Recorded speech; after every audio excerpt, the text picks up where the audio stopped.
बच्चों, जब हम आपसे कोई बात कहते हैं, किसी से कोई बात करते हैं, तो हमारी बातों में एक उतार चढ़ाव आता है कि कहीं हम ज़्यादा देर तक रुकते हैं, कहीं थोड़ा रुकते हैं। उससे हमारी बात को, हमारे भाव को अगला व्यक्ति सही ढंग से समझ पाता है। और जब हम उसी को लिखते हैं तो कुछ चिन्हों का प्रयोग करते हैं। सही चिन्ह लगाने पर बात का, हमारी कही गई बात, लिखी गई बात का सही अर्थ स्पष्ट होता है। तो आज हम लोग जानेंगे कुछ प्रचलित विराम चिन्ह। अगर इन विराम चिन्हों को हम सही जगह नहीं लगाते हैं और कहते समय भी सही उतार चढ़ाव के साथ अगर हम नहीं बोलते हैं, तो हमारी कही गई बात जो है सही अर्थ स्पष्ट नहीं करती है। आइए हम आपको एक उदाहरण से इसको समझाते हैं। कुछ लिखा है, चलिए कृष्णा आप पढ़िए इस वाक्य को। रुक मत जा। और इस वाक्य को पढ़िए। रुक मत जा। दोनों वाक्य को इन्होंने एक जैसा पढ़ा। रुक मत जा, रुक मत जा, इसका क्या अर्थ निकल रहा है? कौन बताएगा? सरस खड़े होइए, आप बताइए। रुक मत जा, रुक मत जा, हमने एक जैसा ही इसको पढ़ दिया। मतलब आगे जाते। हाँ, रुको मत, आगे जाओ। रुको मत, यानी आप कह रहे हैं कि रुको मत, आगे बढ़ते जाओ, है ना? ये दोनों लाइन का एक ही मतलब है। और कोई बताएगा? अब देखिए, इसे मैं पढ़ती हूँ। रुक मत जा, रुक मत जा। अब मेरे उतार चढ़ाव को देखिए, मैं कहाँ पर रुक कर बोल रही हूँ और कहाँ पर ज़्यादा दबाव के साथ बोल रही हूँ। और दूसरा मैं बोल रही हूँ रुक मत जा। दोनों का अर्थ आपको स्पष्ट हो रहा है मेरे बोलने और उतार चढ़ाव से? हाँ बताइए आप शिवानी, खड़े होइए। हाँ, पहला वाक्य है रुक मत जा, ये क्या बता रहा है हमको? मैम ये बता रहा है ना। हाँ हाँ, इसको देख के बताओ कि रुक मत जा, है ना? पहला वाक्य कह रहा है, इधर देखिए आप, रुक मत जा। इसका केवल अर्थ आप बताइए कि इसका क्या, इन दोनों में क्या अंतर हुआ? ये कह रहा है हाँ हाँ, तो अलग अलग जगह तो लगा है, इसी से तो अर्थ बदल रहा है। इधर तो की देखिए, हाँ ये कह रहा है रुक, यानी अभी आप रुक जाइए, मत जाइए, रुक मत जा। और ये कह रहा है रुक मत, यानी रुको मत, जाओ। पहले वाक्य में कह रहा है मत जाओ और दूसरे वाक्य में कह रहा है जाओ। तो अगर हम सही जगह ये विराम चिन्ह नहीं प्रयोग करेंगे और बोलते समय भी उसी हाव भाव के साथ, उतार चढ़ाव, दबाव के साथ हम नहीं बोलेंगे, तो हमारी कही गई बात प्रभावी नहीं होगी, सामने वाले को सही ढंग से नहीं समझ में आएगा। तो इसी तरह से हम कुछ प्रचलित विराम चिन्ह हैं, उनके बारे में हम लोग उदाहरण के साथ और अच्छे से समझेंगे। ठीक है, तो आइए मैं आप लोगों को स्पष्ट करती हूँ कुछ प्रचलित विराम चिन्ह। ये है विराम चिन्हों के नाम और इनके निशान चिन्ह, और इसको मैंने यहाँ उदाहरण से स्पष्ट किया है। पहला है पूर्ण विराम, सबसे ज्यादा इस चिन्ह का प्रयोग होता है और इसका चिन्ह है कि एक खड़ी पाई, अंग्रेजी में इसको फुल स्टॉप भी कहते हैं। जैसे हमने एक उदाहरण लिया है, अमित अच्छा लड़का है। अब मेरी बातों को सुनिए आप गौर से, यानी हम इस तरह से बोल रहे हैं कि हमारा वहाँ एक वाक्य खत्म हो गया और हमने यहाँ पूर्ण विराम लगा दिया। दूसरा है अल्प विराम, इसको इंग्लिश में कहते हैं कॉमा, और इस तरह से इसका निशान लगाया जाता है। उदाहरण है दिल्ली, मुंबई, कोलकाता और चेन्नई भारत के महानगर हैं। ठीक है, ये 4 महानगर हैं हमारे भारत के। तो एक से अधिक चीज़ों को जब हम बता रहे हैं तो उसको अलग करने के लिए हम बीच बीच में अल्प विराम लगाते हैं, जिसे कि हम कॉमा बहुत ज़्यादा यूज़ करते हैं, हम लोग बोलते हैं। तीसरा है अर्ध विराम, सेमीकोलन, और इस प्रकार से इसका निशान लगाया जाता है। और इसमें अल्प, ये जो पूर्ण विराम होता है, इससे थोड़ा कम देर के लिए रुकते हैं। जैसे हम कह रहे हैं खूब परिश्रम करो, परीक्षा सिर पर आ गई है, तो यहाँ पर भी एक वाक्य खत्म हो रहा है, लेकिन पूरी तरह से नहीं खत्म हो रहा है, इसलिए पूर्ण विराम से कम समय के लिए यहाँ थोड़ा रुकते हैं और अपनी वाक्य को फिर पूरा करते हैं। अगला है प्रश्न सूचक चिन्ह, इंग्लिश में कहते हैं क्वेश्चन मार्क, और ये है इसका निशान। ये बिल्कुल जैसा इसका नाम ही है, प्रश्न सूचक, जिससे हमें पता चले कि हम कुछ पूछ रहे हैं, कुछ प्रश्न कर रहे हैं। जैसे राम कहाँ गया, आज तुमने क्या खाया, हमारी बातों से ही स्पष्ट होता है कि हम कुछ पूछ रहे हैं। जैसे क्या तुमने अपना गृह कार्य पूरा कर लिया है, तो यहाँ पर हम प्रश्नवाचक चिन्ह लगाएंगे। यहाँ पर गलती से ये लग गया है, ये सही चिन्ह नहीं है, यहाँ पर प्रश्नवाचक चिन्ह इस प्रकार से लगेगा, प्रश्नवाचक चिन्ह। अब ये देखिए अगला है विस्मयादि बोधक चिन्ह, एक्सक्लेमेटरी मार्क, और इस तरह से इसका चिन्ह लगाया जाता है जब हमें कोई बहुत खुशी की बात हो गई या बहुत दुख हुआ, कोई आश्चर्य होता है, अरे ये कैसे हो गया, वाह आज तो कितना अच्छा सुहाना मौसम है, तो जैसे अरे वाह और इस तरह की बातों को हम, जिससे कि हमारा भाव प्रकट हो रहा है, जैसे अरे तुम आ गए, वाह अब तो मजा आ जाएगा, है ना। तो ये देखिए इसके आगे हमने विस्मयादि बोधक चिन्ह लगाया है। नेक्स्ट है उद्धरण चिन्ह, इन्वर्टेड कॉमा। ये दो तरह का होता है, दोहरा उद्धरण चिन्ह और एकहरा। दोहरा और एकहरा, इसमें क्या होता है कि जब कोई अपनी बात जैसे का तैसा कह रहा है, जैसे स्वामीनाथ बोला, दादी मुझे आपसे एक बात कहनी है, तो उसकी कई बात को जैसे का तैसा लिख दिया, तो इसको डबल इन्वर्टेड कॉमा में उसके अंदर लिखते हैं। और यहाँ है एकहरा, महर्षि वाल्मीकि ने रामायण की रचना की।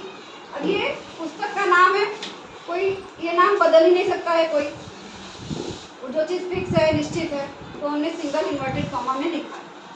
नेक्स्ट आइए देखते हैं योजक चिन्ह। योजक का मतलब ये होता है कोई चीज़ को हम जोड़ रहे हैं उसके लिए, इंग्लिश में इसको हाइफन कहते हैं। ये छोटा सा निशान इस तरह से लगाया जाता है, जैसे हम देश विदेश, जैसे हमने वाक्य के रूप में इसको बोल सकते हैं कि देश विदेश घूमने से बहुत सारी जानकारी मिलती है, तो देश विदेश के बीच में छोटा सा योजक चिन्ह लगेगा। इसी तरह से सुख दुख जीवन में आते रहते हैं, तो सुख और दुख के बीच में योजक चिन्ह लगाएंगे।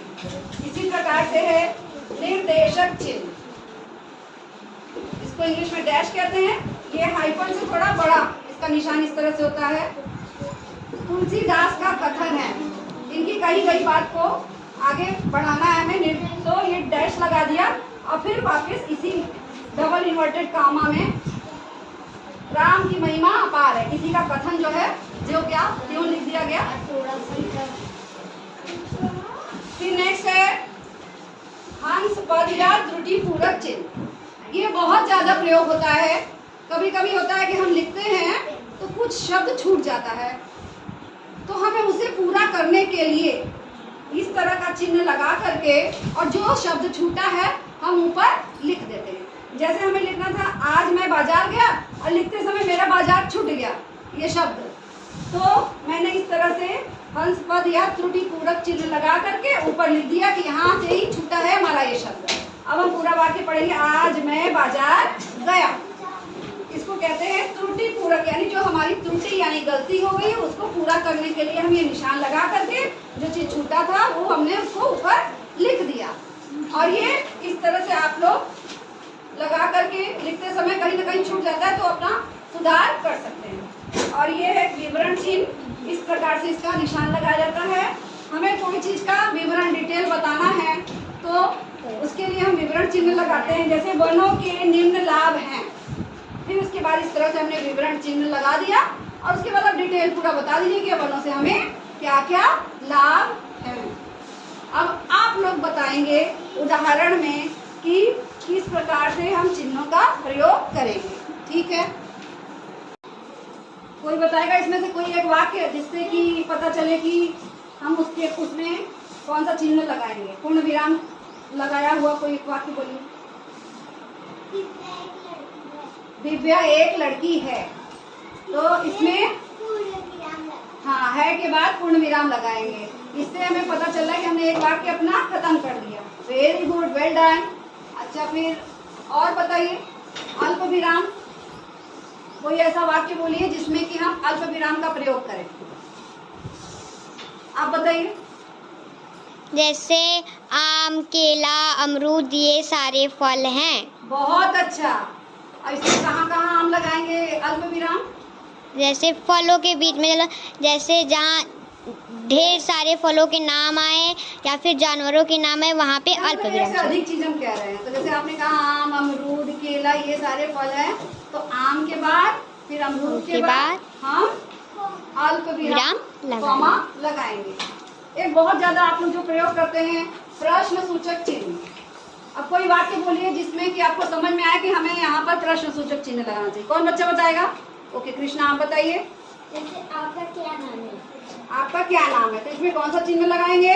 प्रश्न सूचक चिन्ह। कहाँ लगाएंगे?